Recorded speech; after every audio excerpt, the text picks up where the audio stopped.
দুনিয়াতে মানুষের যত পেরেশানি, যত কষ্ট, দুঃখ, দুর্দশা, এর অন্যতম প্রধান কারণ হচ্ছে টেনশন। কারণ কি? টেনশন। কিসের টেনশন? রিজিকের টেনশন, চাকরির টেনশন, ব্যবসার টেনশন, আহাল পরিবারের টেনশন, স্ত্রী সন্তান, ভবিষ্যতে কি করব। দুনিয়ার টেনশনই তো বেশি, যদিও টেনশন থাকার দরকার ছিল পরকালের বেশি।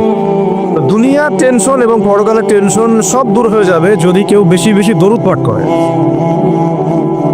এটা হাদিস থেকে বললাম। আর গোনা, আমল নামায় যে গোনাগুলো আছে এগুলো মিটে যাবে যদি কেউ বেশি বেশি দরুদ পাঠ করে। একজন সাহাবী রাসূল সাল্লাল্লাহু আলাইহি ওয়াসাল্লামকে বলেছিলেন, ইয়া রাসূলুল্লাহ, আমি আমার দোয়ার মধ্যে কতটুকু দরুদ পড়ব? আমি কি 1/4 দরুদ পড়ব? নবীজি বলেছেন সাল্লাল্লাহু আলাইহি ওয়াসাল্লাম, তুমি পড়তে পারো, চাইলে আরো বাড়াতে পারো, বাড়ালে তোমার জন্য উত্তম। ইয়া রাসূলুল্লাহ, আমি কি তাহলে 3/1 দরুদ পড়ব আর 2 দোয়া করব? নবীজি বললেন, করতে পারো, বাড়ালে তোমার জন্য উত্তম। ইয়া রাসূলুল্লাহ, আমি কি তাহলে অর্ধেক দরুদ পড়ব আর অর্ধেক দোয়া করব? নবীজি বলছেন, বাড়ালে উত্তম, চাইলে করতে পারো। ইয়া রাসূলুল্লাহ, আমি কি তাহলে আমার পুরো দোয়াটাই শুধু দরুদই পড়বো আপনার উপরে?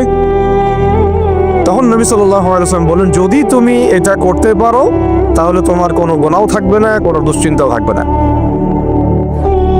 তো যদি দেখেন যে দরুদ পড়তে পড়তে পড়তে দোয়ার সময় চলে গেছে, এতে আবার মন খুঁতখুত করার কিছু নাই, বরং আপনি সবচেয়ে বেশি লাভবান হয়েছে।